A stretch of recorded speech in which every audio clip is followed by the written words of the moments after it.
The moment security escorted Elias Ward off Aerosky Flight 2187, the airline thought they'd handled another difficult passenger. They didn't know they'd just removed the silent billionaire who controlled their technology backbone and $4 billion in funding. As Elias walked calmly through the terminal, his fingers dialed a number. Pull the investment. All of it. Today. For years he'd built his empire in the shadows, while airlines like Aerosky perpetuated discrimination behind corporate smiles. The Carringtons could whisper their discomfort. Marla could check his first-class ticket twice, and security guard Brian Hale could mutter, "You people," all they wanted. They never imagined their casual racism would trigger not just a viral video, but the systematic dismantling of their company and the birth of something better from its ashes.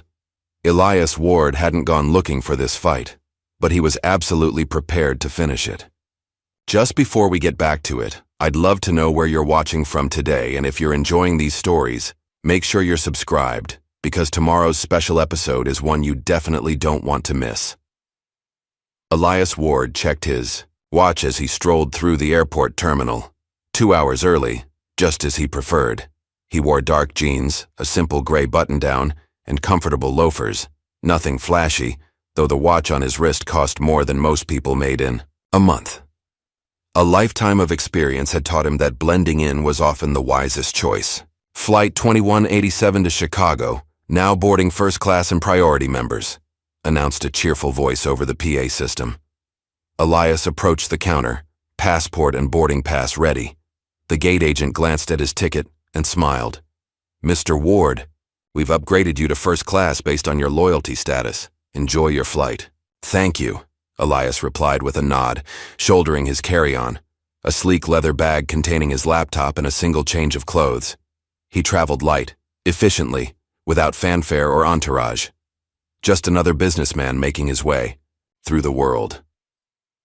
As he moved toward the boarding line, he noticed an elderly woman struggling with her roller bag. The wheel had caught on the carpet's edge, and she tugged at it with increasing frustration. "May I?" Elias asked, approaching her with a warm smile. The woman, white-haired and perhaps in her 70s, looked up with relief in her pale blue eyes. "Oh, thank you, young man. This silly thing has a mind of its own." With gentle efficiency, Elias freed the wheel and lifted her bag over the troublesome carpet edge. "There you go. These airport carpets can be tricky." "Such a gentleman," she remarked, patting his arm. "My grandson could learn a thing or two from you." From the corner of his eye, Elias caught a sharp glance from a man in an expensive suit, tailored to perfection, with cufflinks that glinted under the fluorescent lights. The man's face tightened into something between suspicion and disdain before quickly looking away. Elias pretended not to notice. He'd seen that look countless times before. Boarding proceeded smoothly. Elias found his seat in first class, 3A, a window seat. He stowed his bag in the overhead compartment and settled in, pulling out his phone to check his messages before takeoff. "Excuse me." A tight voice interrupted his concentration. Elias looked up to see the man who had glared at him earlier, now standing in the aisle beside his seat. Behind him was a woman with professionally highlighted blonde hair and a pearl necklace that probably cost as much as a used car. "I believe you're in our row," the man said, his tone implying something more than a simple observation. Elias glanced at his boarding pass. "I'm in 3A. "We're in 3B and C, the woman chimed in, her smile not quite reaching her eyes. "I'm Beatrice Carrington, and this is my husband, Leslie." Elias nodded politely. "Elias Ward."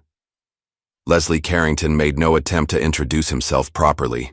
Instead, he exhaled through his nose and gestured for Elias to stand so they could access their seats. Elias obliged, stepping into the aisle to let them through.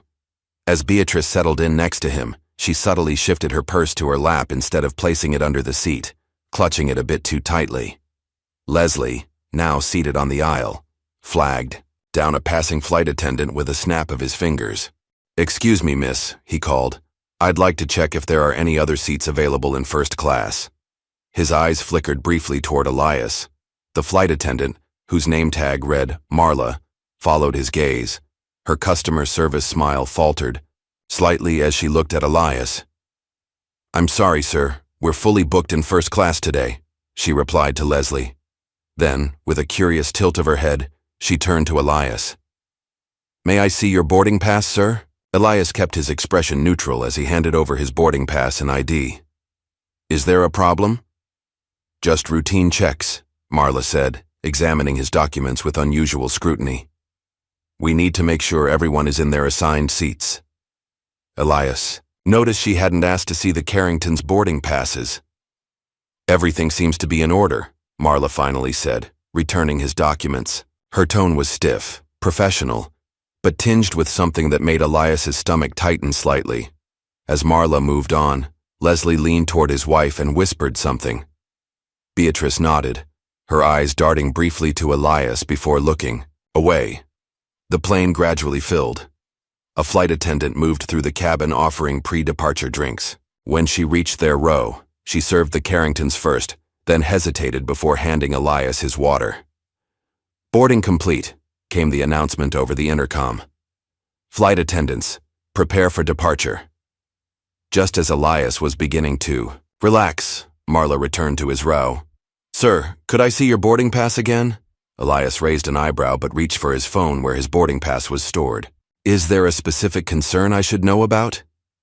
"Please just comply with the request, sir," Marla replied, her tone hardening.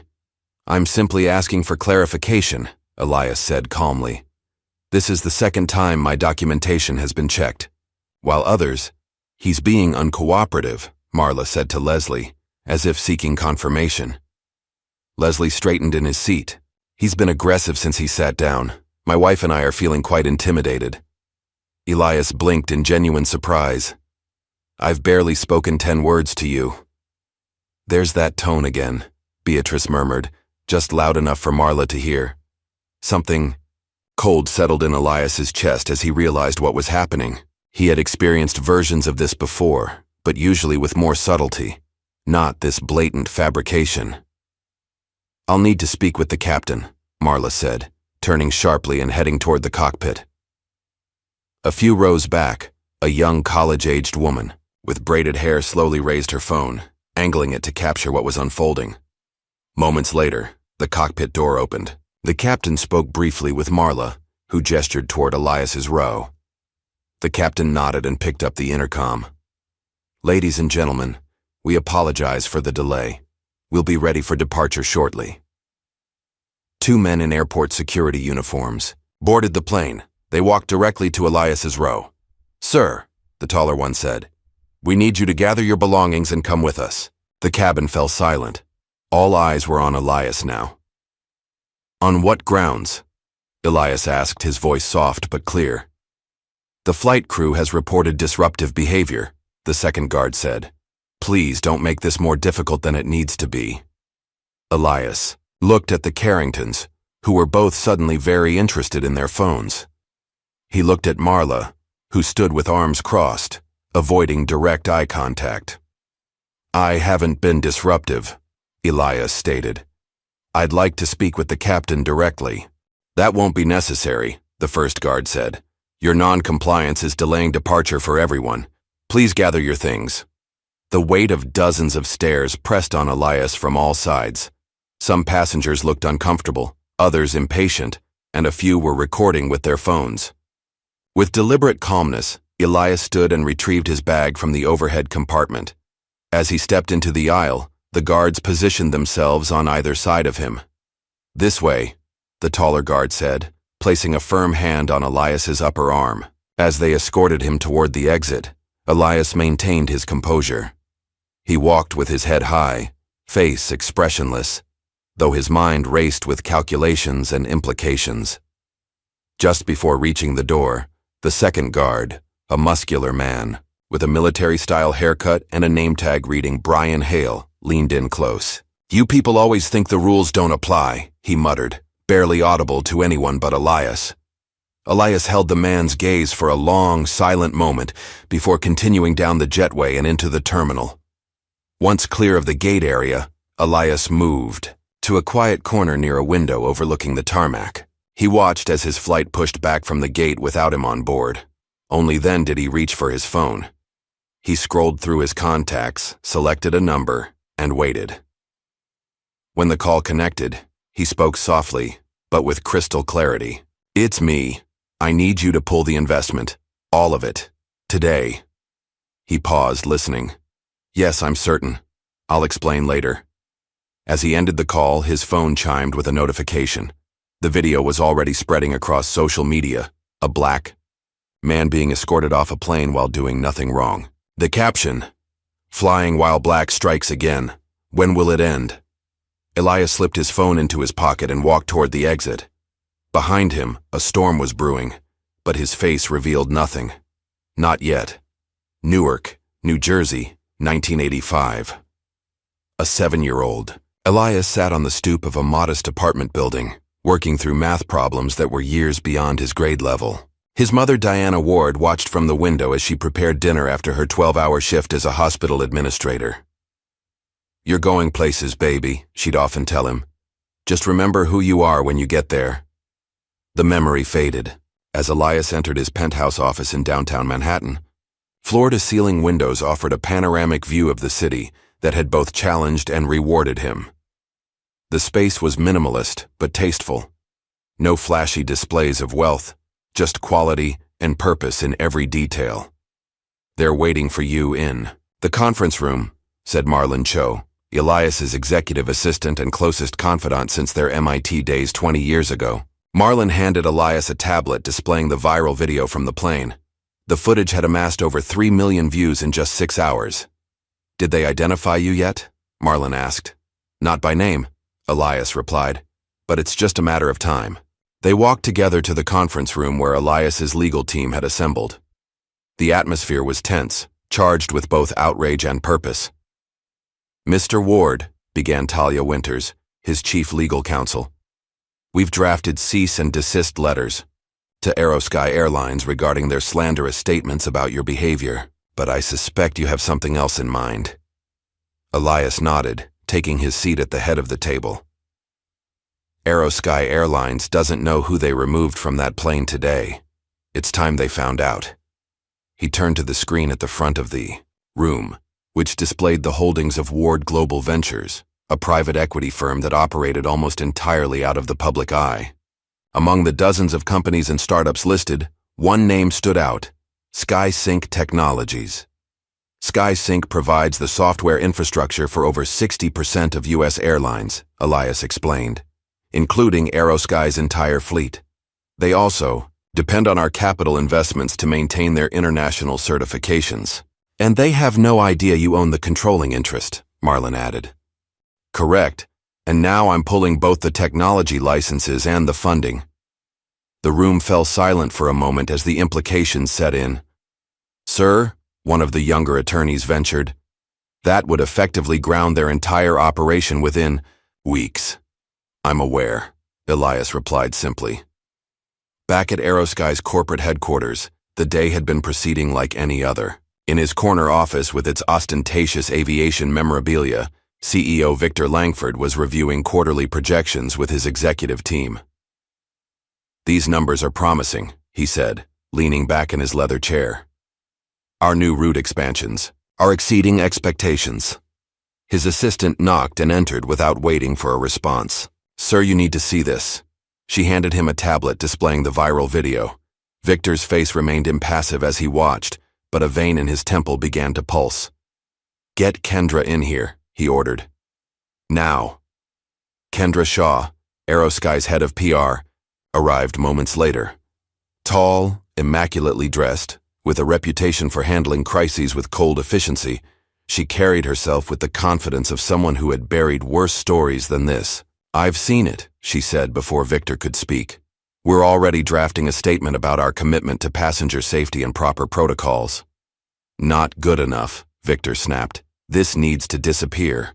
I don't want another discrimination lawsuit."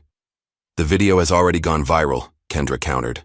"Trying to bury it will only make it worse. We need to control the narrative." As they argued strategy, Beatrice Carrington entered, still wearing the same pearl necklace from the flight. As a board member of Aerosky and Victor's longtime ally, she had immediate access. "Victor, you need to get ahead of this," she said without preamble. "That man on the plane, I didn't recognize him at first, but I think he's someone important. Victor dismissed her concern with a wave.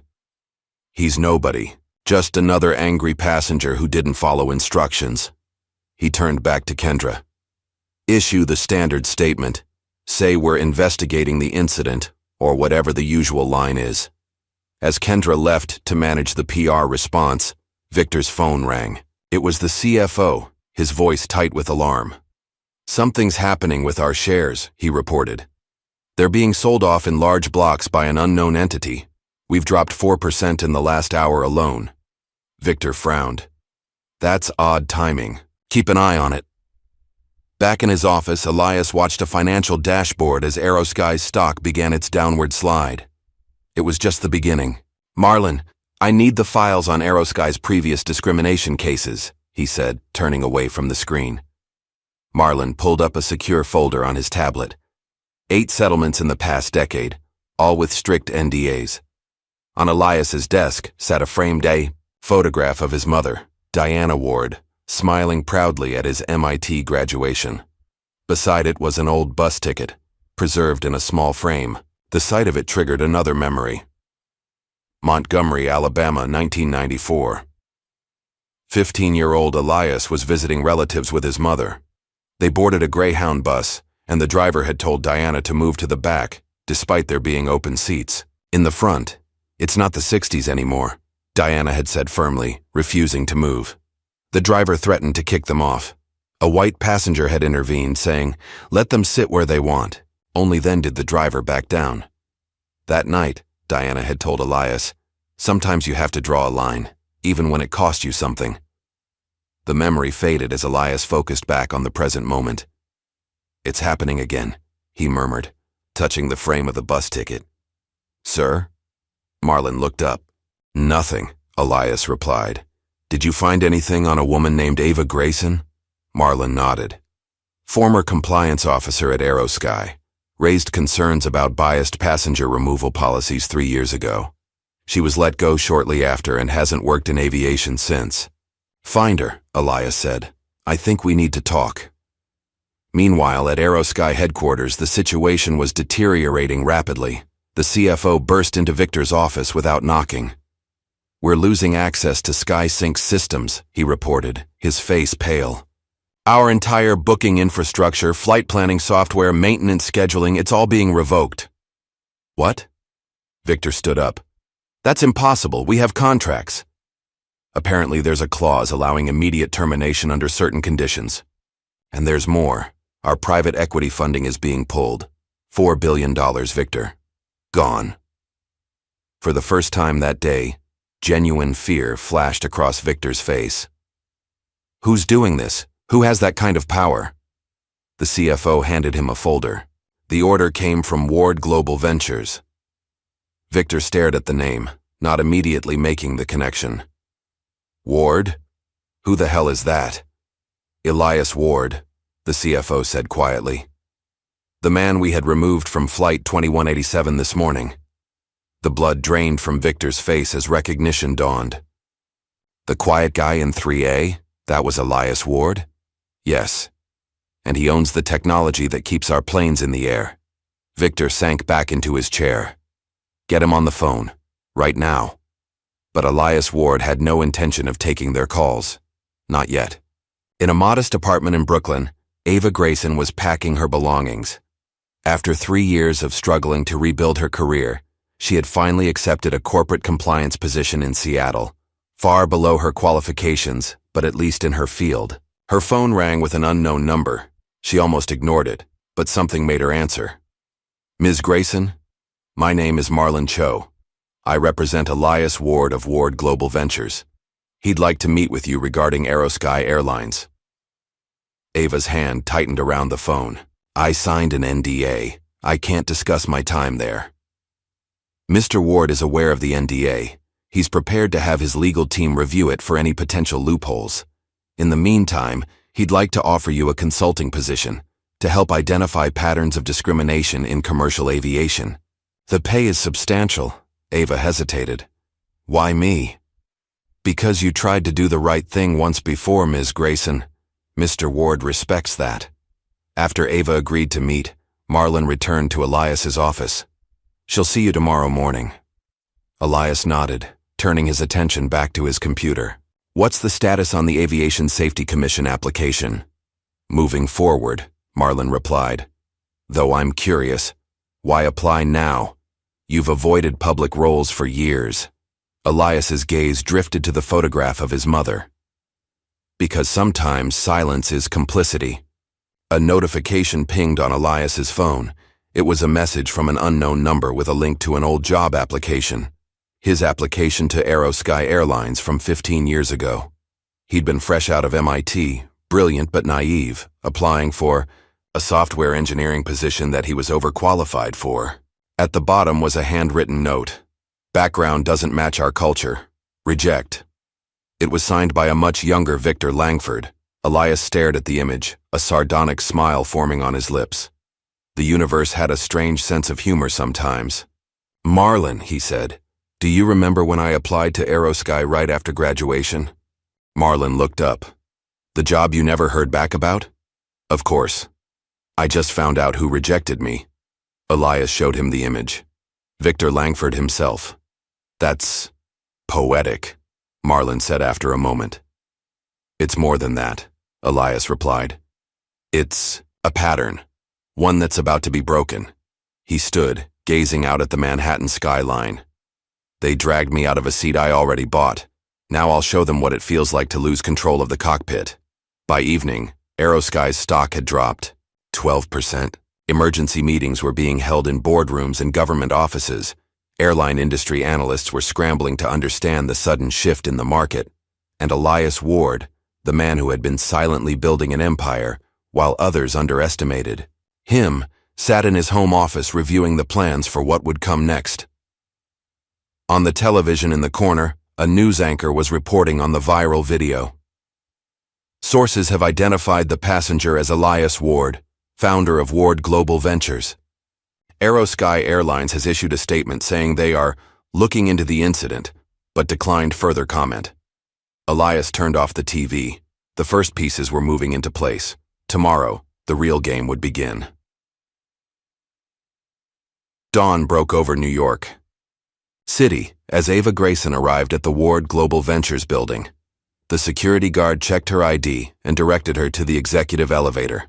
"Mr. Ward is expecting you," he said with a respectful nod. When the elevator doors opened on the top floor, Marlon was waiting to escort her to Elias's office. "Thank you for coming," Elias said, rising to greet her. "I appreciate your time," Ava studied him carefully. "You're not what I expected." "What did you expect?" "Someone louder, more obviously powerful." She took the seat he offered. "Your name wasn't well known at Aerosky, but your company's technology was everywhere. We just didn't know who was behind it." "I prefer it that way," Elias replied. "Or, I did until yesterday." He explained his situation and what he hoped to accomplish. As he spoke, Ava's expression shifted from skepticism to cautious interest.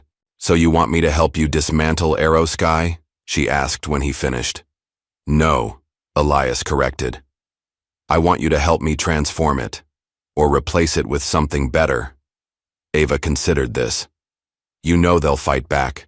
They have political connections, media allies." "I'm counting on it," Elias said with a slight smile. "That's part of the plan."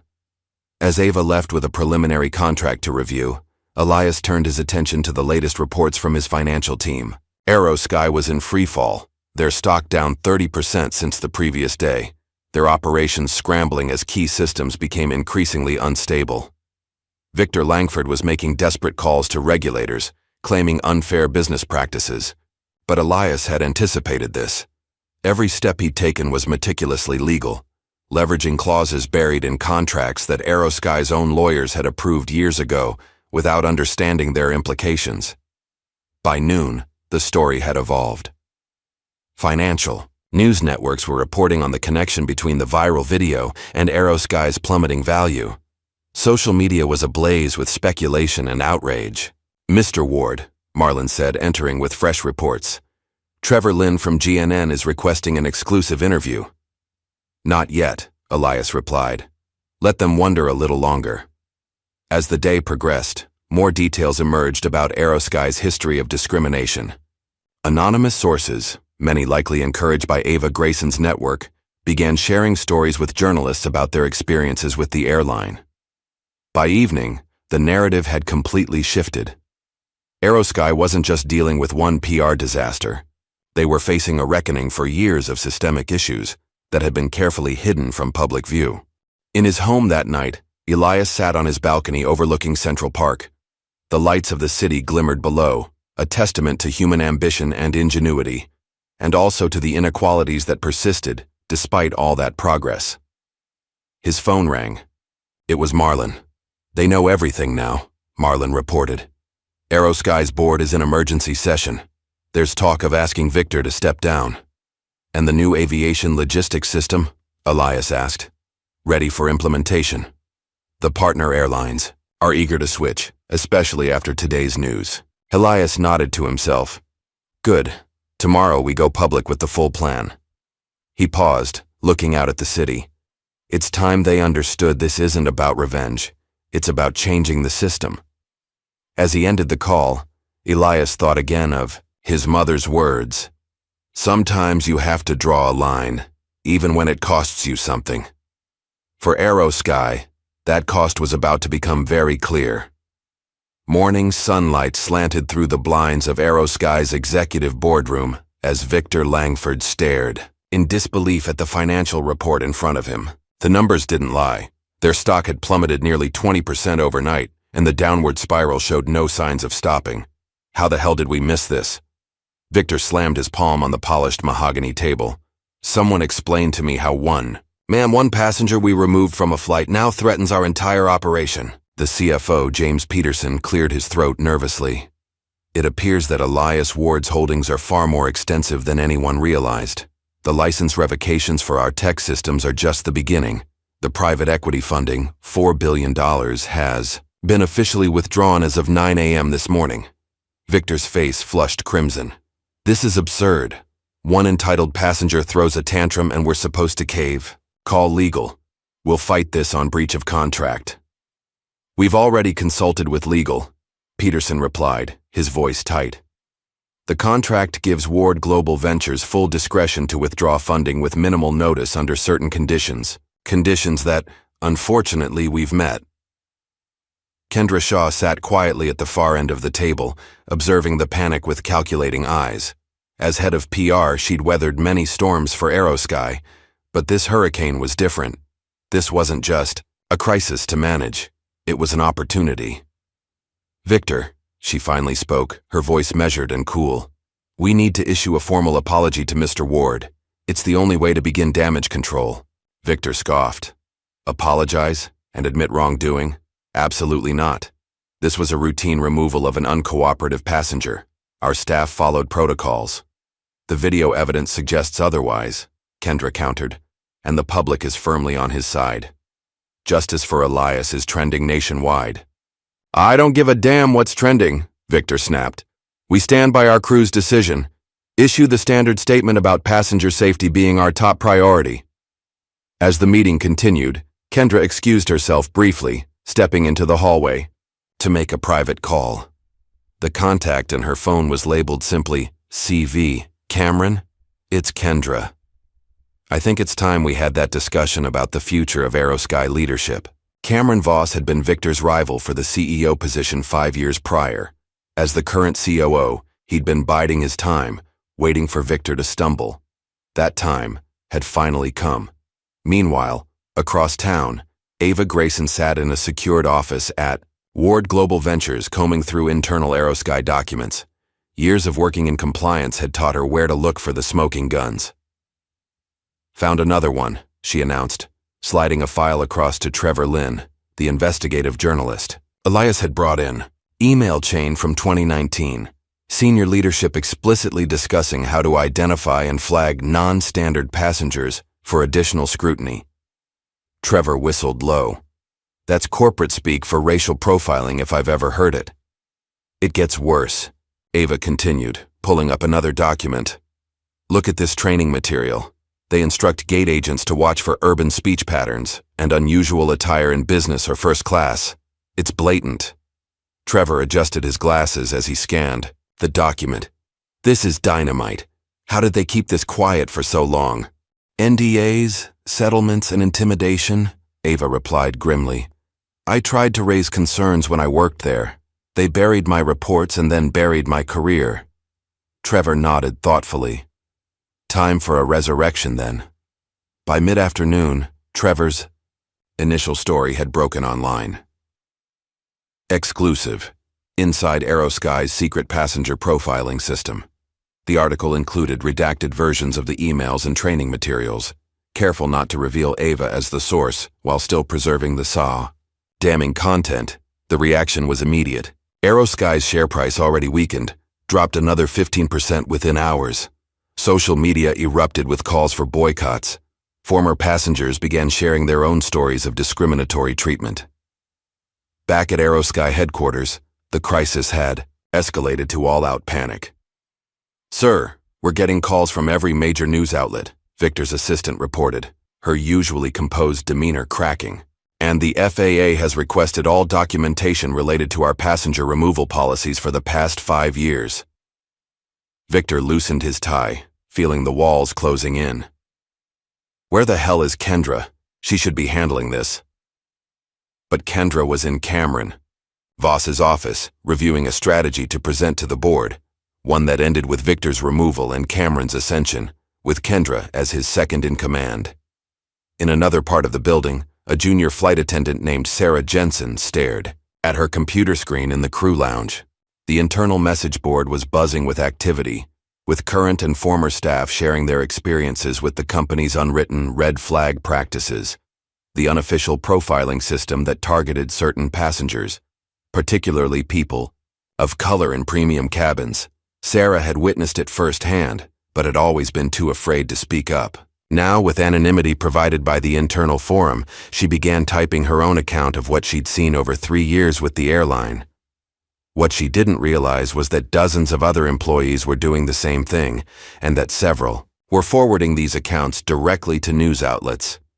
By evening, Aerosky was bleeding from 1,000 cuts. Their customer service lines were overwhelmed with cancellations. Their social media accounts were flooded with angry comments. And a group of Wall Street analysts had just downgraded their stock from hold to sell. In a private conference room, the board of directors convened an emergency session without Victor present. The question isn't whether Langford stays, said Roland Whitman, the board chairman. It's how quickly and quietly we can remove him without making this worse. Another board member leaned forward. What about this Elias Ward? Who is he really, and why does he scare us this much? Because he has the power to destroy this company with a phone call, Roland replied gravely.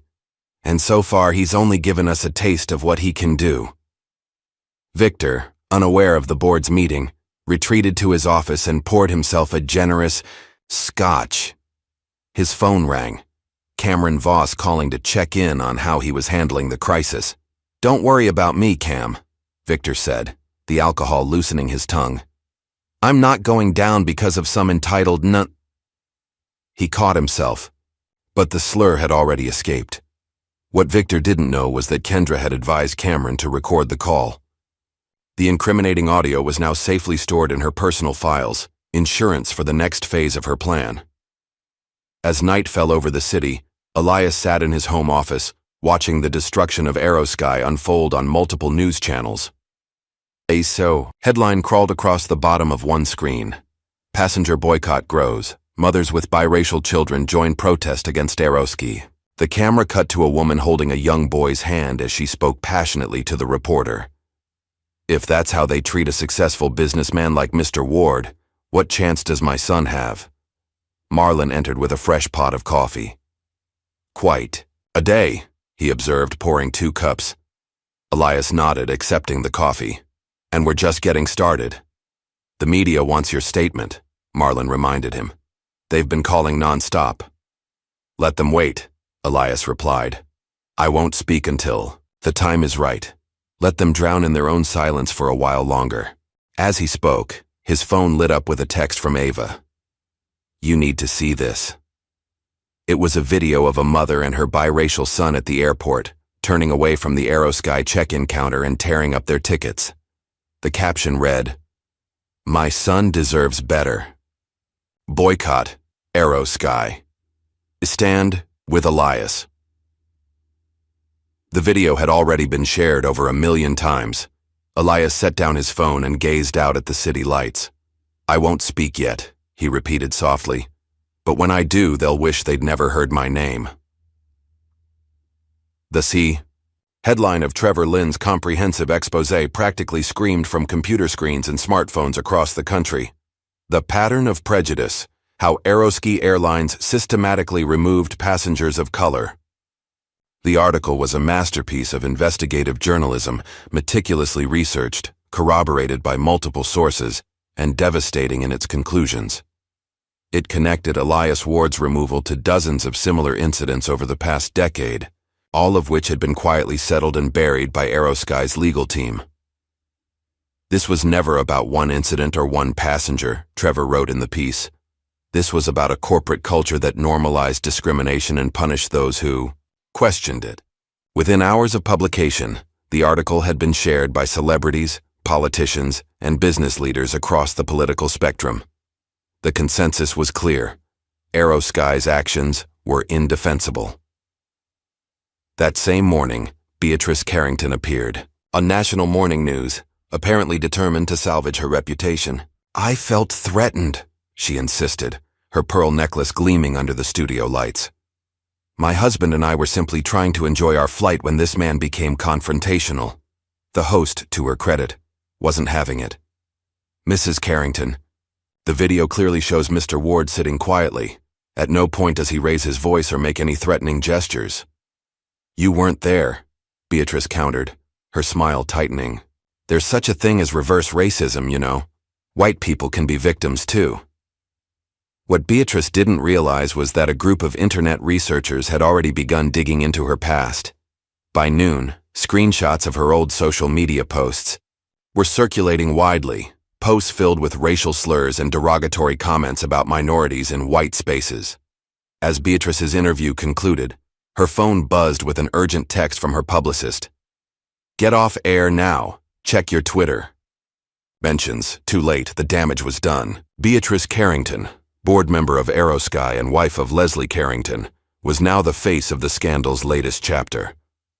At Ward Global Ventures, Ava Grayson was preparing for her next move. With Elias's backing, she had assembled a team to digitize and organize Aerosky's leaked training materials, including a particularly damning video that had been recorded during a staff training session 3 years earlier. This segment is titled, "Identifying Potential Passenger Concerns." The trainer in the video explained to a room full of flight attendants and gate agents. "Pay close attention to urban speech patterns, unusual attire in business class, or passengers who seem out of place in premium cabins." The subtext was unmistakable. Ava's hands trembled slightly as she watched. She remembered sitting in that very training, raising her hand to question the guidelines, and being told afterward that she wasn't a team player. "Are you okay to proceed with this?" Elias asked gently, noticing her reaction. Ava squared her shoulders. "More than okay. This needs to be seen." The training video was released at precisely 2 p.m., strategically timed to dominate the afternoon news cycle. Within an hour, it had been played on every major network, accompanied by commentary from civil rights lawyers, aviation experts, and former Aerosky employees who confirmed its authenticity. By late afternoon, Aerosky's stock had fallen another 12%, bringing the total loss to nearly 45% of its value in just 2 days.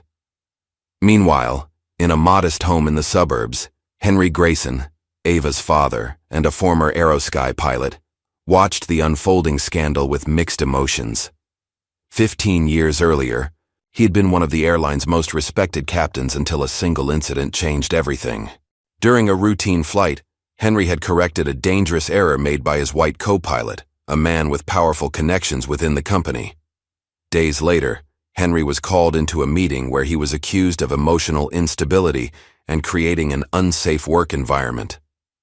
Despite his impeccable record, he was fired, and effectively blacklisted from the industry. The doorbell rang, pulling Henry from his thoughts. When he opened the door, Elias Ward stood on his porch. "Mr. Grayson," Elias said, offering his hand. "I'm Elias Ward. Your daughter suggested I speak with you." Henry regarded him warily but invited him in. "You're the man from the plane, the one they're talking about on the news." "I am," Elias confirmed, taking a seat in Henry's living room. "But I'm here to talk about you, actually." "Me?" Henry raised an eyebrow. "What could I possibly have to do with all this?" "Everything," Elias replied. "What happened to you 15 years ago was part of the same pattern that's continuing today. The difference is, now we have the power to change it." He explained his vision. A comprehensive aviation reform initiative that would address systemic discrimination through new training protocols, reporting systems, and accountability measures. And he wanted Henry to be a consultant on the project. "Why, me?" Henry asked. "I haven't flown in 15 years. Because you understand what's at stake," Elias said simply. "And because your experience matters." Henry shook his head. "I'm sorry, Mr. Ward. I left that world behind a long time ago. It took everything from me once already." Elias nodded, understanding the hesitation. As he stood to leave, he paused at the door. "Don't do it for them," he said quietly. "Do it. For her." They both knew he meant Ava and all the others who had faced similar injustices. Back at Aerosky headquarters, Kendra Shaw was meeting secretly with a private investigator. "I need dirt on Elias Ward," she instructed. "Everyone has skeletons. Find his." The investigator nodded. "Any particular areas to focus on? Past relationships, financial irregularities, anything we can use to shift the narrative." Kendra slid an envelope across the table. "This is just the beginning. There's more if you deliver results." What Kendra didn't know was that Trevor Lynn had sources everywhere, including inside Aerosky's PR department. By evening, he knew about her smear campaign and had already alerted Elias. "Let them come," Elias said when Trevor called with the warning. "They won't find anything that hurts me, but their attempt will make an interesting addition to your next article." That night, Aerosky's leadership held another emergency meeting. The atmosphere was grim, with board members openly discussing the possibility of bankruptcy if the situation continued. "We need to settle with Ward," one executive argued, "whatever it takes." "He's not returning our calls," another replied, "and his lawyers say he's not interested in settlement talks." Victor Langford, who had managed to hold on to his position for now, slammed his fist on the table. "This is extortion. He can't just destroy a company because he didn't like how he was treated on one flight." In the corner of the room, Cameron Voss exchanged a knowing glance with Kendra. Victor's days were numbered, and they both knew it. As discussions continued, a junior assistant burst into the room, her face pale. "I'm sorry to interrupt, but you need to see this right now." She turned on the large screen at the front of the room where a financial news channel was breaking a major story. Elias Ward reportedly developing new airline venture. The reporter continued. Sources close to Ward Global Ventures confirm that proprietary aviation technology is being routed to a new entity registered as New Sky Airways. Industry analysts suggest this could represent a direct competitor to established carriers with state-of-the-art systems and a focus on equity and service. The boardroom fell silent as the implications sank in. Elias Ward wasn't just punishing Aerosky, he was planning to replace them. In a different part of town, a group of minority pilots were meeting with lawyers from Ward Global Ventures. These were pilots who had experienced discrimination at Aerosky over the years, passed over for promotions, subjected to extra scrutiny, or fired for minor infractions that white pilots routinely got away with. "Mr. Ward is prepared to fully fund a class action lawsuit," the lead attorney explained. "But more importantly, he wants to offer all of you positions with a new venture he's developing." The pilots exchanged skeptical glances. They'd heard promises before. "Why should we trust him?" asked one veteran captain. "Because unlike Aerosky, Mr. Ward knows what it's like to be judged for the color of his skin rather than the content of his character," the attorney replied. and because he's putting $100 million behind this initiative. That got their attention. The next morning, Victor Langford made one last desperate attempt to salvage the situation. He instructed his assistant to arrange a private meeting with Elias Ward. "Tell him I want to discuss resolution options," Victor said. "Person to person, no lawyers." The message was delivered, but Elias's response was brief and pointed. "You already had your moment to hear me. You chose to remove me." By afternoon, the class action lawsuit had been filed, generating yet another wave of negative press for AeroSky. The plaintiffs included not just the pilots, but former flight attendants, gate agents, and even passengers who had experienced discrimination. As media coverage intensified, Kendra Shaw made her final move. Using a secure, anonymous email account, she sent the recording of Victor's racial slur to every major news outlet in the country. Within hours, the audio was playing on a continuous loop across television, radio, and internet platforms.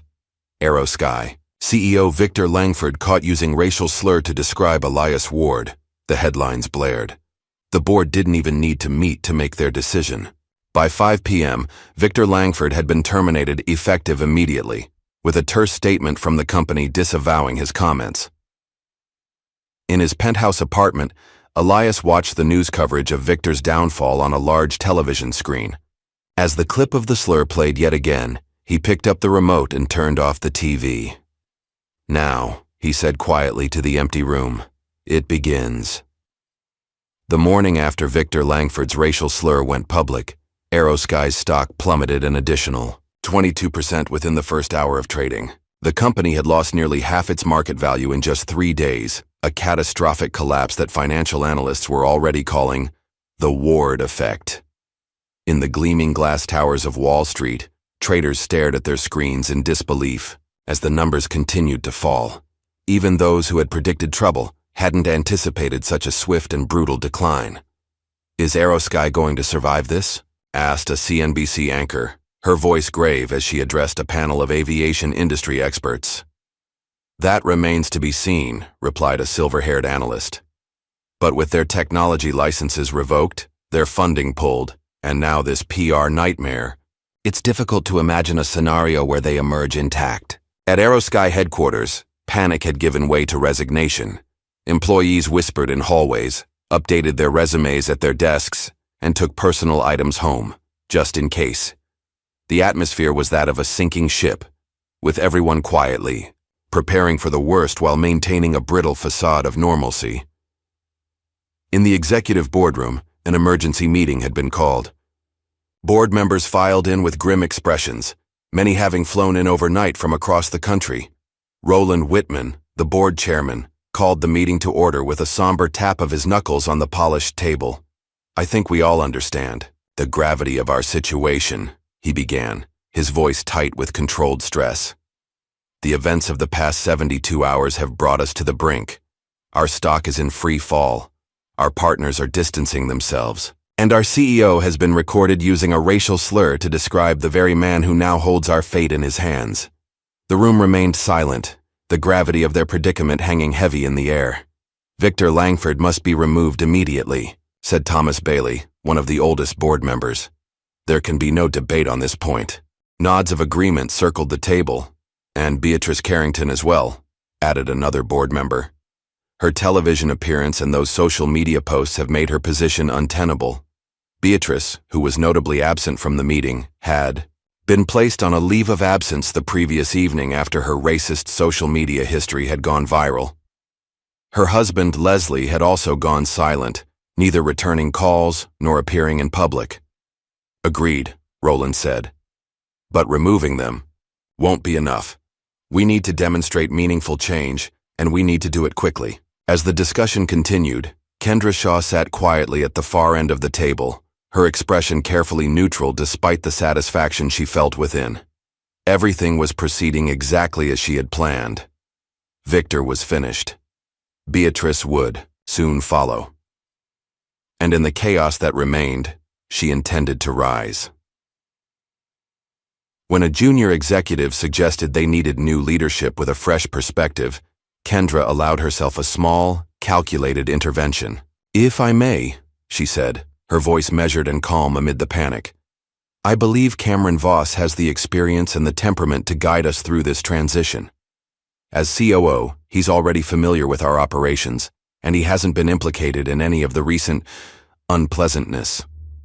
Several board members turned to look at Cameron, who maintained a somber, determined expression, one he and Kendra had practiced the night before in preparation for this moment. I'm willing to step in as interim CEO, Cameron offered, his voice grave with artificial reluctance. Not because I want the position, but because I believe in this company and what it can be with the right guidance. The vote was swift and unanimous. By noon, press releases announced Victor Langford's termination and Cameron Voss's appointment as interim CEO. Kendra Shaw was elevated to executive vice president with expanded responsibilities, effectively making her the second most powerful person in the company. Cameron's first official act was to draft a formal statement condemning discrimination and promising a full review of company policies. His second act, performed behind closed doors, was to instruct Kendra to reach out to Elias Ward. We need to stop the bleeding, he told her. Find out what it will take to get him to reinstate the technology licenses and funding. Kendra nodded, already composing the approach in her mind. Leave it to me. That afternoon, a sleek private jet, one of the few Aerosky aircraft still operating at full capacity, was dispatched to New York. On board was a leather portfolio containing a proposal that Kendra believed would appeal to Elias Ward: reinstatement of all technology licenses and funding, in exchange for a formal public apology from Aerosky, a substantial financial settlement, and a newly created position for Elias as strategic advisor to the board. The jet landed at a private airfield near Elias's estate in upstate New York. A courier delivered the portfolio directly to the front gate, where Marlon Cho accepted it, with a cordial but non-committal thank you. Inside the house, Elias was on a video call with a group of former Aerosky employees, people of color who had experienced discrimination during their time with the airline. Each shared their story, passed over for promotions, subjected to random security checks, assigned to less desirable routes, or pushed out entirely under dubious circumstances. What happened to me on that plane wasn't an isolated incident, Elias told them after listening intently to their experiences. It was part of a pattern that's gone unchecked for too long. As the call concluded, Marlon entered with Aerosky's proposal. They sent a private jet with this, he said, placing the portfolio on Elias's desk. Elias glanced at the leather-bound folder without opening it. Send it back. Without reading it? Marlon asked, surprised. They had their chance to do the right thing, Elias replied. Now it's my turn to decide what happens next. Marlon nodded, understanding the message. I'll have it returned immediately. That evening, a news alert buzzed on phones across the country. Aerosky proposal rejected. Elias Ward returns offer unopened. The rejection sent another shockwave through the aviation industry. Aerosky's stock, which had briefly stabilized following the leadership changes, dropped another 8% in after-hours trading. Meanwhile, in a quiet neighborhood outside Atlanta, Henry Grayson sat on his porch, deep in thought. Since Elias Ward's visit, he had been wrestling with whether to join the Aviation Reform Initiative. 15 years of bitterness had hardened his heart against the industry that had destroyed his career and tarnished his reputation. His phone rang. It was his daughter, Ava. Have you decided yet? She asked, skipping pleasantries. Henry sighed. I don't know, Ava. What good would it do? The system is broken. That's exactly why we need you, Ava replied. Mr. Ward isn't just talking about changing things, he's actually doing it. He has the resources and the influence to make real change happen. And what happens when the spotlight moves on to something else? Henry challenged. What happens when people forget about the man who got thrown off a plane and everything goes back to business as usual? It's not going back, Ava insisted. Not this time. After they hung up, Henry walked inside and opened the closet where his pilot's uniform still hung, preserved in plastic. He ran his fingers over the wings pinned to the jacket, wings he had earned through years of hard work and dedication, only to have them stripped away unjustly. Don't do it for them, Elias had said. Do it for her. Henry picked up his phone and dialed a number. In Washington, D.C., the rapidly escalating situation had caught the attention of powerful people. Several senators with ties to the airline industry and donors connected to Aerosky were growing concerned about the implications of one man wielding so much influence over a major carrier. Senator William Parker, whose campaign had received substantial contributions from Aerosky's corporate PAC, called a press conference to express his concerns about market stability and the potential impact on consumers. While discrimination has no place in American business, Parker stated, carefully threading the political needle, we must also consider the thousands of jobs at stake and the essential service that Aerosky provides to communities across our nation. I am calling for a measured approach that addresses legitimate concerns without destabilizing an entire industry. What the senator didn't mention was the frantic call he had received from Roland Whitman earlier that day, pleading for political intervention to help save the airline. Within hours of the senator's statement, a coordinated campaign began across certain news outlets questioning whether Elias Ward had too much power and whether his actions constituted a dangerous precedent of private retribution against public companies. Elias watched these developments with a calm that unnerved those around him. Rather than responding directly to the political pressure, he focused on the next phase of his plan. Marlon, he said as they reviewed the day's developments, what's the status of the safety system license? Marlon pulled up a document on his tablet. According to our contracts, the revocation takes full effect in 48 hours. After that, Aerosky loses access to our collision prevention AI. Elias nodded thoughtfully.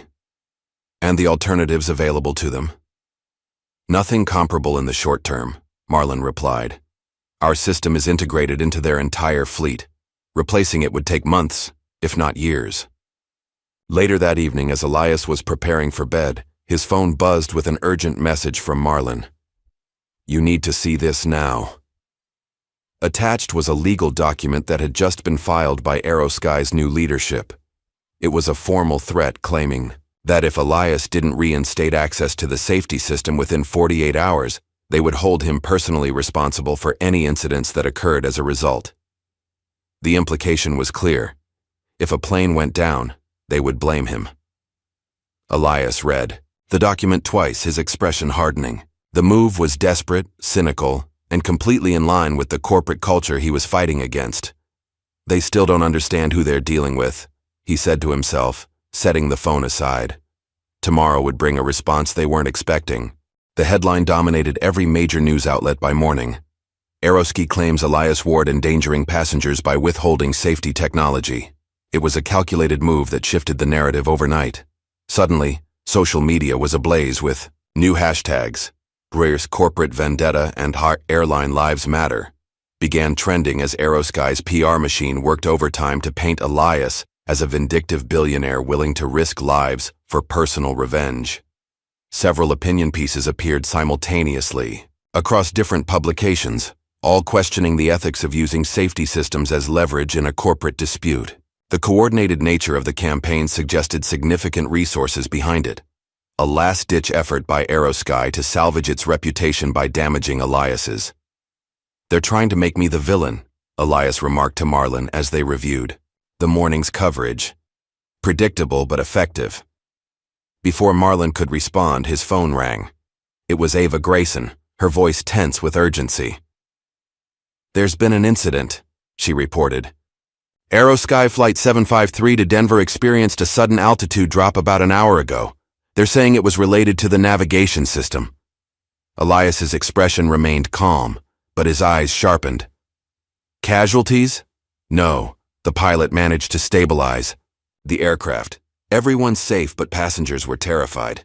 It's all over social media already. And they're blaming our system, Elias concluded. Yes, Ava confirmed. Cameron Voss is giving a press conference in 30 minutes, and the advance word is he'll be directly calling you out for endangering lives. After ending the call, Elias sat in silence for a moment. Then he turned to Marlon. Get me the flight data from our system, and call Trevor Lynn. Tell him I'm ready to talk, on camera today. The timing of the incident was suspicious. The safety system was still fully operational. The License revocation wouldn't take effect for another day. Either this was a genuine technical issue being opportunistically exploited, or something more sinister was at play. By mid-afternoon, Cameron Voss stood before a forest of microphones, his face grave with practiced concern. Today's incident demonstrates the very real human cost of Mr. Ward's vendetta against our airline, he declared. While we thank God no one was injured, this near miss serves as a sobering reminder of what's truly at stake. We are calling on Mr. Ward to put passenger safety above personal grievances and reinstate the critical systems our aircraft depend on. The performance was compelling. Cameron managed to appear both righteous and reasonable, a corporate leader, concerned only with public safety. The fact that the incident had occurred while the system was still fully operational wasn't mentioned. As Cameron continued his statement, televisions across the nation suddenly cut to breaking news. Elias Ward. To give first public interview since Aeroski incident. In a studio across town, Elias sat opposite Trevor Lynn, both men composed and serious as the red light on the camera signaled they were live. Mr. Ward, thank you for joining us today, Trevor began. I think the question on everyone's mind is simple. Are you putting airline passengers at risk by withdrawing your technology from Aerosky? Elias met the question directly. No, I am not, and I'd like to explain why. With calm precision, he outlined how his company's technology had actually prevented countless potential incidents over the years. He explained that the system was still fully operational and would remain so for another 24 hours, contradicting Aerosky's implications. Today's incident occurred while our system was functioning normally, Elias stated. In fact, our logs show that it was our collision prevention AI that helped the pilot recover from the sudden altitude drop, a drop that appears to have been caused by human error in the cockpit, not by any technological failure. He then revealed something the public didn't know. His company had already arranged for a third-party safety system to take over when the license expired, ensuring there would be no gap in protection for passengers. My issue is not with the traveling public, Elias continued. It's with a corporate culture that has systematically discriminated against people of color, both passengers and employees, while hiding behind policies and procedures designed to shield them from accountability, Trevor pressed further. But critics say you're using your financial power to wage a personal war against Aerosky. How do you respond to accusations that this is simply about revenge? If standing up against discrimination and demanding accountability is considered revenge, then we have a deeper problem in our society than I thought, Elias replied. I didn't create this situation. Aerosky did when they chose to remove me from that flight for no legitimate reason, when they chose to cover up past incidents rather than address them, and when they chose to threaten me rather than acknowledge their mistakes. The interview continued for 30 minutes, with Elias maintaining his composure while systematically dismantling Aerosky's narrative. By the time it concluded, the public conversation was already shifting. Social media exploded with supportive messages. Current and former pilots from other airlines began speaking out, confirming the reliability of Ward's safety systems and questioning Aerosky's version of events. A popular black veteran pilot with a large following posted a video that quickly went viral. Elias Ward's technology has saved more lives from behind a screen than Aerosky ever did in a cockpit. I've flown with his systems for a decade, and they've never failed. This is about a corporation trying to avoid accountability, nothing more. As the interview replayed across various networks, Kendra Shaw watched from her office at Aerosky, her expression unreadable. The strategy to paint Elias as reckless had backfired spectacularly. His calm, reasoned responses made Aerosky's accusation seem desperate and manipulative by comparison. Her phone rang. It was Cameron Voss. We need a new approach, he said without preamble, his voice tight with frustration. Ward just demolished our entire narrative in 30 minutes. I'm already working on it, Kendra replied, her mind calculating the next move. She had underestimated Elias Ward once. She wouldn't make that mistake again. After hanging up, Kendra stared out her office window at the Aerosky corporate campus below.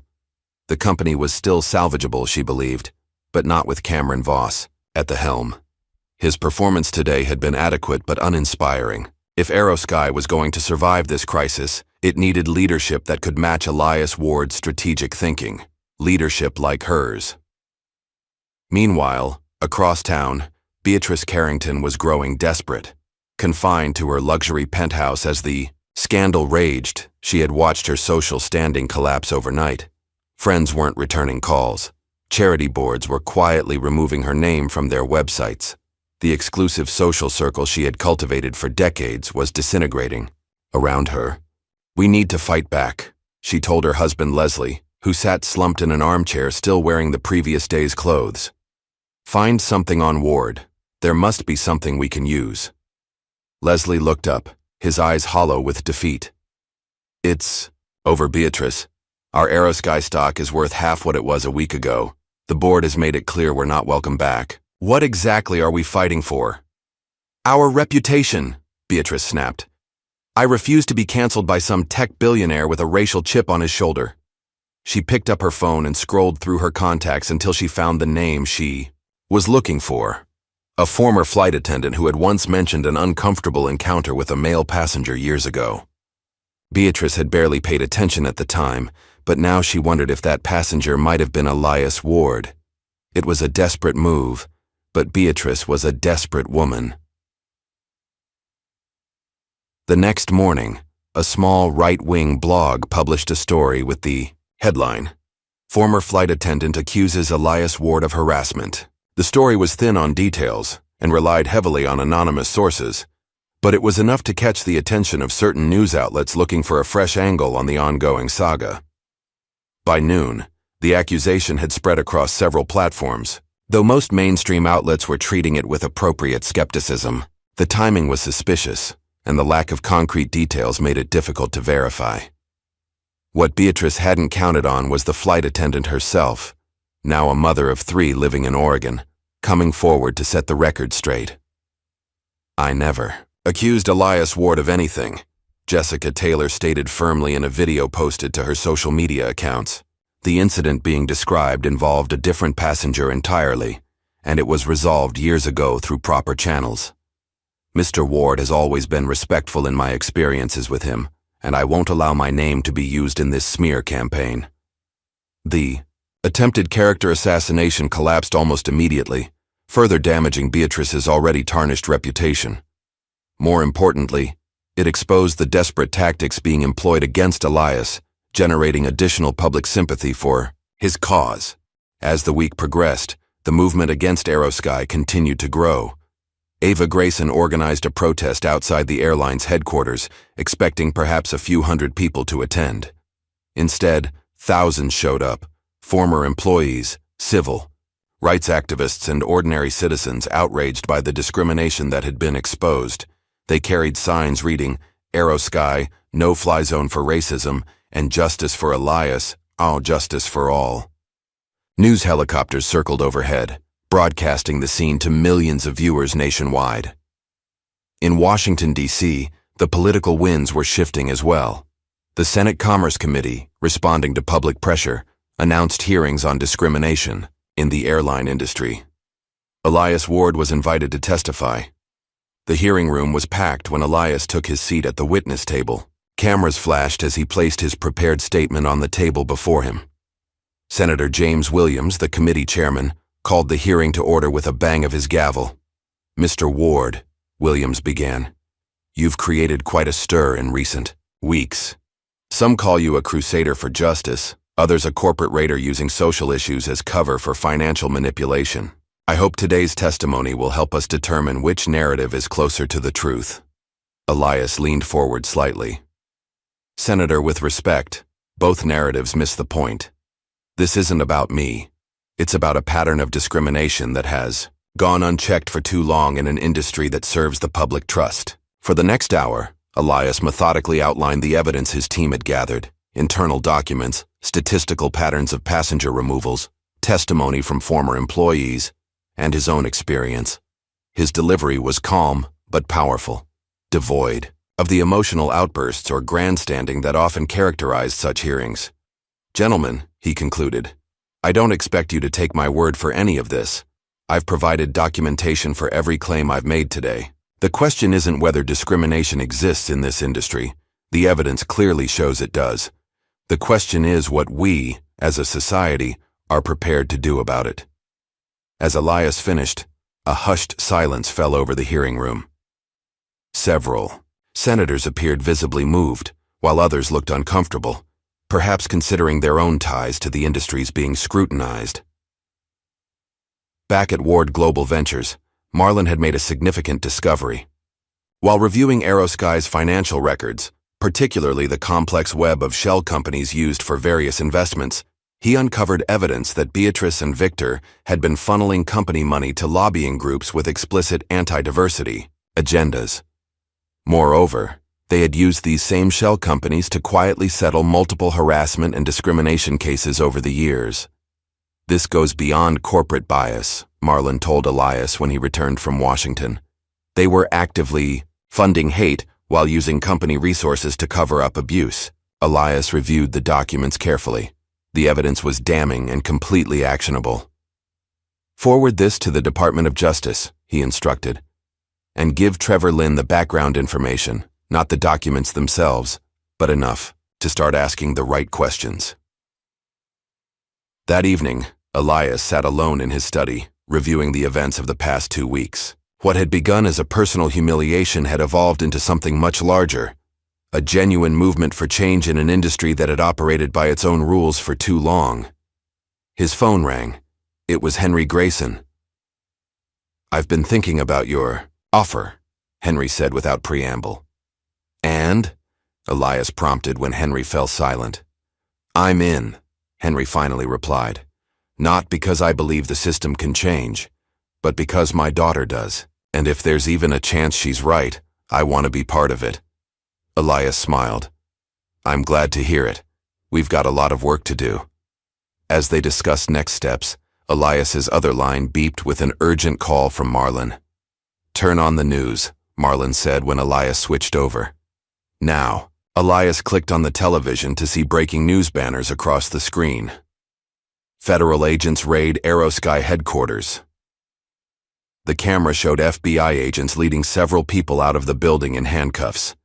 Among them was Victor Langford, his face ashen, as he was guided into a waiting vehicle. The Department of Justice moved quickly, Marlon explained. "Apparently, they've been building a case for some time, and our evidence was the final piece they needed." As the screen showed Victor Langford being placed in the back of an FBI vehicle, Elias turned off the television. The wheels of justice were finally turning, but there was still much work to be done. The real challenge, rebuilding something better from the ashes of corruption, was just beginning. 3 weeks after Victor Langford's arrest, a fleet of black town cars pulled up to a converted warehouse on the outskirts of New York City. The building, once an abandoned aircraft maintenance facility, had been transformed into a sleek modern space, its exterior restored to industrial chic perfection, its interior reimagined as a cutting-edge headquarters. Elias Ward stepped out of the lead car, dressed in a simple charcoal suit. Behind him came Marlon Cho, tablet in hand as always, followed by Ava Grayson and her father Henry. They were joined by a diverse group of executives, engineers, pilots, and aviation specialists, the core team of what would soon be revealed to the world. Inside, the warehouse had been converted into an open concept office with a massive hangar space visible through glass walls. In that hangar stood a gleaming aircraft, its pristine white fuselage emblazoned with a sleek blue logo, New Sky Airways. "Is everything ready?" Elias asked, surveying the space with quiet satisfaction. Marlon nodded. "Press will arrive in 30 minutes. Livestream is set up. Social media campaign launches the moment you make the announcement." As the team took their positions, Elias walked to a wall displaying framed photographs, one of his mother, another of the infamous flight where he'd been removed, and between them, a simple framed motto, "Everyone deserves a seat." Soon, the ITD warehouse filled with journalists, industry analysts, and invited guests. Camera crews set up equipment while photographers jockeyed for position. The anticipation was palpable. Rumors had been swirling for days about Elias Ward's next move. At precisely 10 a.m., Elias stepped onto a small stage. Behind him, a massive screen displayed only the New Sky Airways logo against a cloud-dotted sky. He surveyed the crowd, took a deep breath, and began. Good morning. Thank you all for coming. 3 weeks ago, I was forcibly removed from a commercial flight because of the color of my skin. Today, I'm here to announce that sometimes, when the system fails you, the answer isn't just to fix it, but to rebuild it entirely. With that, the screen behind him came to life, displaying renderings of aircraft, terminals, and technology interfaces. As Elias continued, he outlined his vision. New Sky Airways, a revolutionary aviation company built from the ground up with equity, safety, and integrity as its foundational principles. This isn't just another airline, Elias explained. This is a complete reimagining of what air travel can and should be. From our hiring practices to our customer service protocols to the technology powering our aircraft, everything has been designed to create an experience that respects the dignity of every person who steps on board. He went on to detail the innovations that would set New Sky apart. State-of-the-art collision avoidance technology, transparent algorithms for security screenings that eliminated racial bias, and a corporate structure that incentivized ethical behavior at every level. And leading this effort as our Chief Operating Officer, Elias announced, gesturing to his right, is someone who understands better than most the cost of standing up for what's right. Please welcome Ava Grayson. Ava stepped forward, her posture confident, but her eyes revealing the emotion of the moment. 3 years after being pushed out of the aviation industry for raising concerns about discrimination, she was returning, not as a compliance officer but as a top executive. Thank you, Elias, she said, taking her place at the podium. When I was fired from Aerosky for questioning their practices, I never imagined I'd have the opportunity to help build something better. Today marks not just a new chapter for me, but a chance to create the kind of aviation company I always believed was possible. Ava announced her first initiative as COO, a comprehensive hiring program targeting underrepresented pilots, flight attendants, mechanics, and administrators across the country. The pipeline would include partnerships with aviation schools and historically black colleges and universities, as well as scholarship opportunities for students from underserved communities. Our goal isn't just diversity for its own sake, she explained. It's about building a workforce that reflects the passengers we serve, and creating an environment where everyone can thrive based on their talents and dedication, not their appearance or background. As Ava concluded her remarks, Elias returned to the microphone to make another major announcement. The establishment of a $100 million aviation scholarship fund named in honor of Henry Grayson and Diana Ward, Elias's late mother.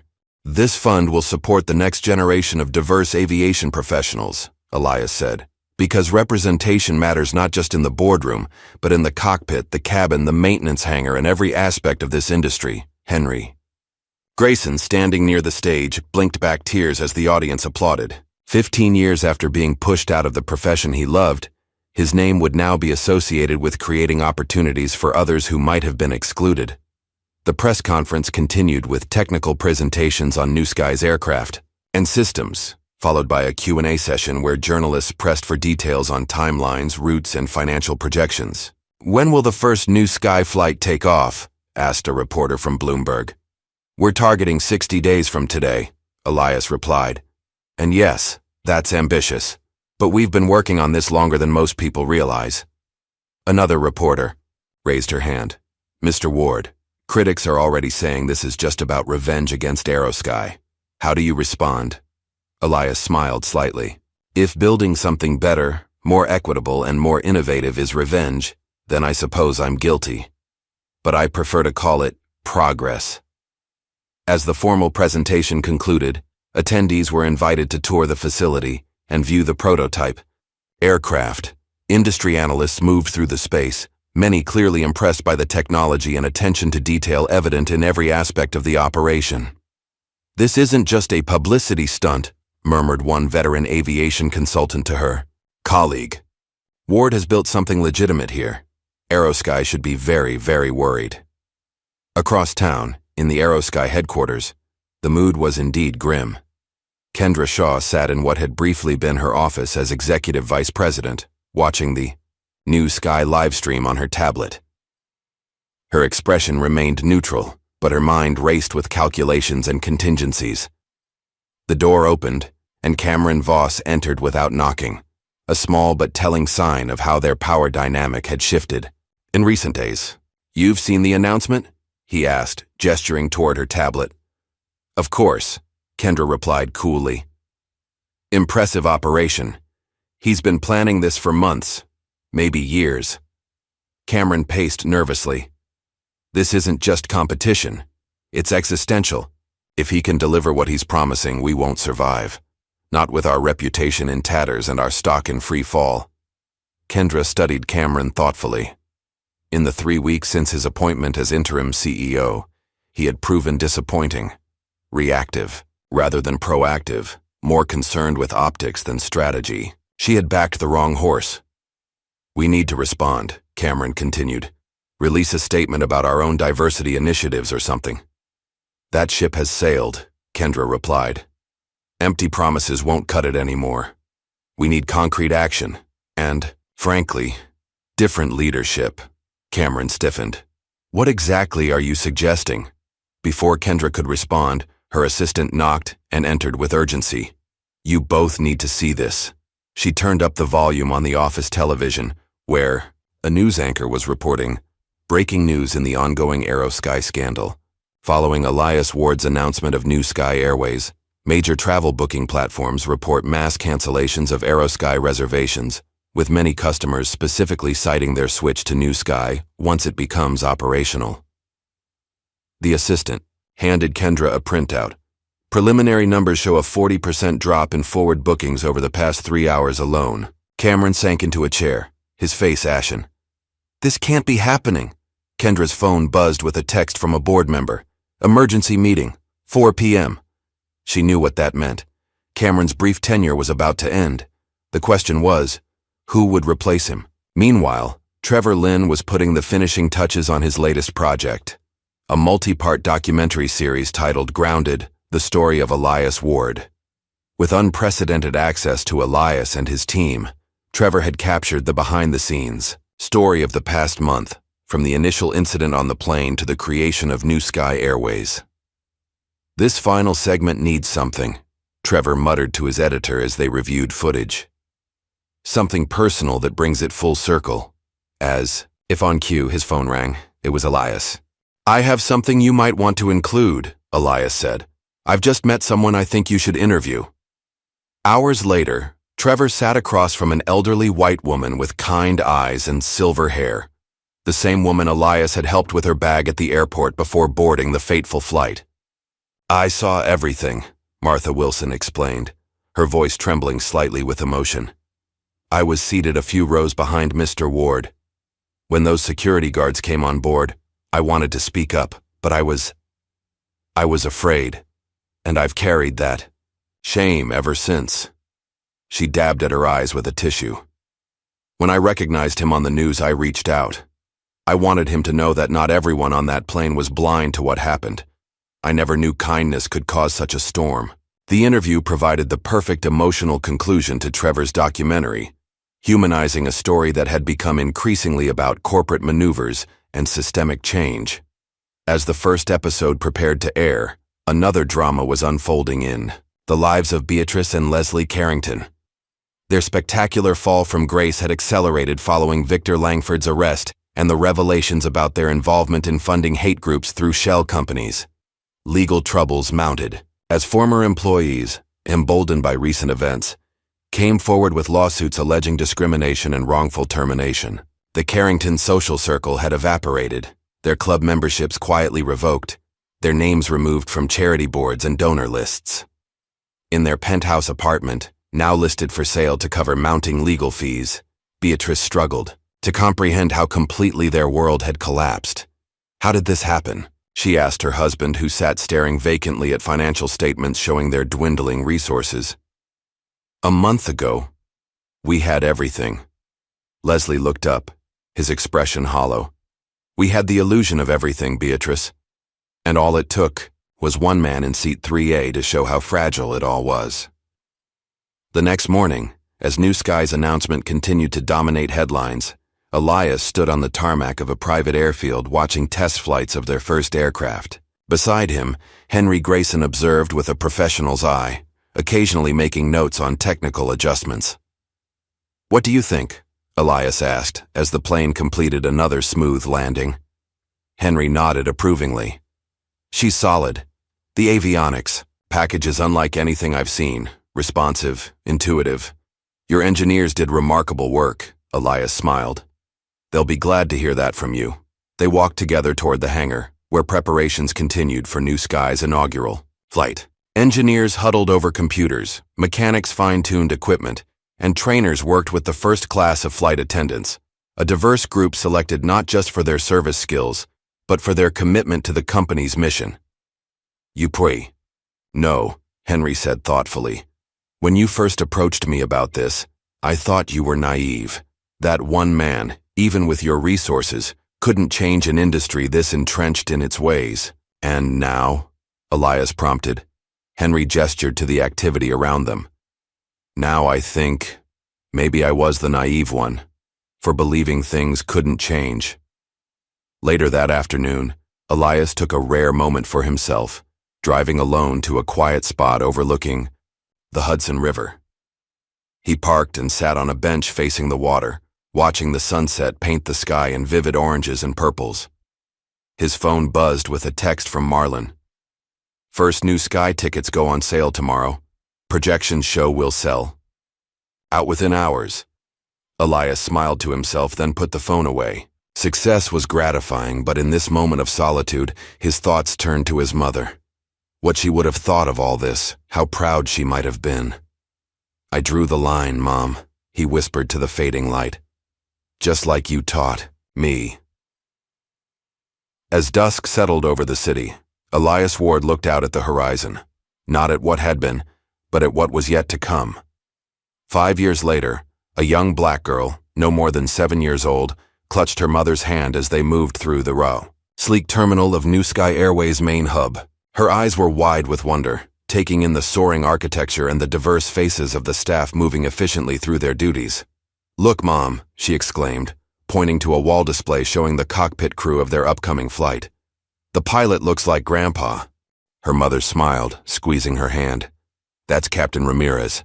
And yes, honey, that's one of the special things about New Sky. Their pilots come from all kinds of backgrounds." As they approached the gate, a flight attendant greeted them warmly. "First time flying with New Sky?" she asked, noticing the girl's excitement. "Yes," the child replied. "I want to be a pilot when I grow up." The flight attendant knelt to her level. "Well, we have a program you might be interested in. It's called Future Flyers. Would you like some information for your mom?" As the attendant provided details about New Sky's youth aviation program, a silver-haired man observed the interaction from a discreet distance. Elias Ward, now in his early 50s, had perfected the art of visiting his own company incognito. Baseball cap pulled low, casual clothes, no entourage to draw attention. These periodic, unannounced visits allowed him to see New Sky as passengers, experienced it, not as the polished presentation executives prepared for him, but as the living, breathing reality of his vision. What he saw pleased him. In 5 short years, New Sky had transformed from a bold experiment into one of the top-rated airlines in the world, with the most diverse workforce in aviation history and customer satisfaction scores that competitors could only dream of achieving.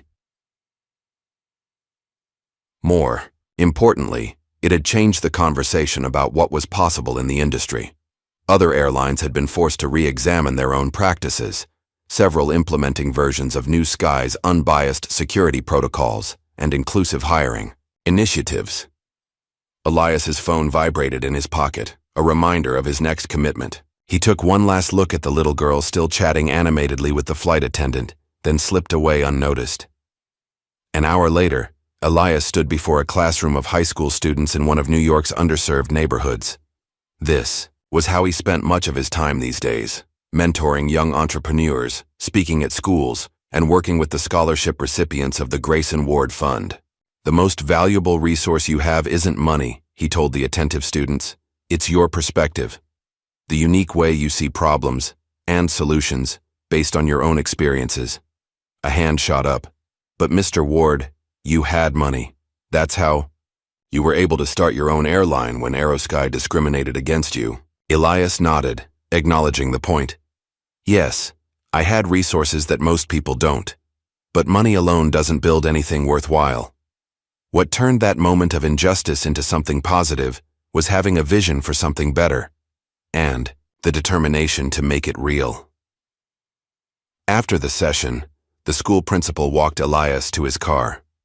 You've been coming here every month for almost 4 years now, she observed. Long after the headlines faded, most successful people make one appearance and consider their community service done. Elias smiled. This was never about headlines for me. It's about legacy, not just what we build, but who we help to build the future. As his driver navigated through the city streets, Elias reviewed messages on his tablet. Among them was an update from Ava Grayson, who had recently launched her own consulting firm focused on bringing equity to all forms of transit, buses, trains, subways, using the principles that had proven successful at New Sky. The Chicago Transit Authority has agreed to implement our training program, Ava reported. That makes 17 major transit systems now using our equity framework. The skies were just the beginning. Elias sent a brief note of congratulations, proud of how far Ava had come. From a blackballed compliance officer to a respected industry leader in her own right, hers was exactly the kind of success story that validated their work. Another message came from Marlon, now running international expansion for New Sky. He had just concluded a TED Talk titled Rewriting Flight Paths, Justice and Infrastructure, and attached a link to the video, which was already trending online. Your influence extends far beyond aviation now, Marlon wrote. Companies across dozens of industries are adopting similar reforms after seeing what we accomplished. They're calling it the Elias effect. As the car continued its journey, Elias's thoughts drifted to those who had stood on the other side of history. Aerosky still existed, though in dramatically reduced form, a regional carrier with a fraction of its former roots and revenue. After multiple leadership changes and a Chapter 11 reorganization, it had emerged as a cautionary tale taught in business schools worldwide. Victor Langford had served 14 months in federal prison for financial crimes related to the shell companies and misappropriation of corporate funds. Upon his release, he had retreated from public life, occasionally spotted at second-tier industry events but largely forgotten. A news alert pinged on Elias's tablet. Former Aerosky CEO Victor Langford spotted at New Sky IPO event. The accompanying photo showed a gray-haired Victor watching from the periphery as New Sky executives rang the opening bell. His expression, empty. No anger, no resentment, just the vacant stare of a man witnessing the consequences of his own failings. Elias dismissed the alert without dwelling on it. Victor Langford belonged to the past, and Elias's focus remained firmly on the future. His schedule for the afternoon included a planning meeting for the unveiling of a memorial statue at New Sky's headquarters, a powerful bronze sculpture honoring all wrongfully profiled travelers. The design featured abstract figures of diverse backgrounds standing tall and unbowed, surrounding a central inscription, "Never again, removed for who you are." The artist, a renowned sculptor whose own father had experienced discrimination while traveling in the 1960s, had created a piece that captured both the pain of past injustices and the hope of a more equitable future. Elias had been moved to tears when he first saw the completed design. Later that evening, Elias met with Marlon for their weekly dinner, a tradition that had endured through all the changes of the past 5 years. Their friendship, forged in their MIT days and strengthened through countless challenges, remained one of the constants in Elias's life. "I've been thinking about Ghana," Elias said as they finished their meal. "It's time I took that trip." Marlon raised an eyebrow. "The one your mother always talked about? Tracing her family roots?" Elias nodded. "I've been putting it off for years, always too busy with one thing or another. But I think it's time." "A vacation would do you good," Marlon agreed. "When was the last time you took more than 2 days off?" "This wouldn't be a vacation," Elias corrected him. "More of a pilgrimage. Something I need to do for myself, not for New Sky, or the foundation, or anything else." 2 weeks later, Elias found himself sitting on the porch of a small guest house in a coastal village in Ghana. No security detail, no business meetings, no speaking engagements. Just a man reconnecting with a part of his heritage his mother had always wanted to explore. The sun was setting over the Atlantic, painting the sky in brilliant hues of orange and purple. Local children played soccer in the distance, their laughter carrying on the warm breeze. Elias took a deep breath, feeling the weight of responsibilities and achievements momentarily lift from his shoulders. For the first time in years, perhaps decades, he was simply present, neither planning the next move nor reflecting on the past. Just existing in the moment, watching the same sun that had illuminated his ancestors' lives sink below the horizon. Meanwhile, thousands of miles away, a new sky flight cruised smoothly at 35,000 feet. In row 12, a young white man in his 20s settled nervously into his seat, his first time flying. Beside him sat an older black woman who noticed his white-knuckled grip on the armrest. "First flight?" she asked kindly.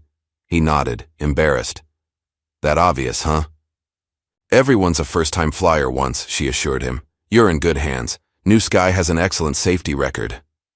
"Thanks," he said, his grip loosening slightly. "I guess I'm being silly." "Not at all," she replied. "Flying can be intimidating. I'm Grace, by the way." "Tom," he responded with a shy smile. As the plane banked gently toward its destination, they fell into easy conversation. Two strangers sharing a journey, their interaction unmarked by tension or suspicion. Just two people, experiencing the simple human connection that travel at its best can facilitate. It was a small moment, unremarkable in many ways, but it represented everything Elias Ward had fought for. A world where people could simply be people, where one's appearance didn't determine how they were treated, where everyone truly deserved a seat. 1 week later, Elias stood on that same Ghanaian porch, watching his final sunset before returning to the United States. His phone rang. Marlon, checking in. "How's the pilgrimage going?" Marlon asked. "It's been clarifying," Elias replied, his voice reflective. "I needed this more than I realized." "The company's still standing without you," Marlon assured him, "though everyone's asking when the boss is coming back." Elias chuckled. "Soon enough. But I've been thinking, maybe it's time to step back a bit, let the next generation take more of the reins." "Planning your legacy?" Marlon asked, only half joking. "In a way," Elias admitted. "Everything we've built, New Sky, the foundation, the reforms, none of it depends on me anymore. That's how it should be." As the last sliver of sun disappeared beyond the horizon, Elias thought about the journey that had brought him here, from a seat on an airplane to a movement that had changed an industry. One moment of injustice, transformed through determination and vision into something that would outlast him. In the growing darkness, Elias Ward smiled to himself. His mother had been right all those years ago. Sometimes you did have to draw a line, even when it cost you something. But sometimes that line became the foundation for something far greater than anyone could have imagined. The next day, as his plane lifted off from Ghanaian soil, Elias gazed out the window at the receding landscape. A flight attendant approached, offering a welcome beverage. "Enjoying the view, sir?" she asked. "Very much," Elias replied. "There's something special about seeing the world from above. It gives you perspective." She nodded thoughtfully. "That's what I love about this job. Every day we're literally rising above." As the aircraft climbed into the cloudless blue sky, Elias thought about all the people who would never know his name, but whose lives were different because of the stand he had taken. Passengers who would be treated with dignity, employees who would be valued for their skills rather than judged by their appearance, and future generations who would grow up in a world where such basic decency was expected rather than exceptional. "They threw me off their plane," he murmured, too quietly for anyone else to hear, "but I built my own, and I made sure it had room for everyone." The plane banked gently, catching the sunlight on its wings as it continued its ascent into the limitless sky. What price are you willing to pay to stand against injustice when the system itself feels unmovable? Elias Ward's story reminds us that, sometimes, dignity demands more than silence. If this journey from discrimination to transformation moved you, please like and subscribe for more stories that challenge our world and imagine better possibilities.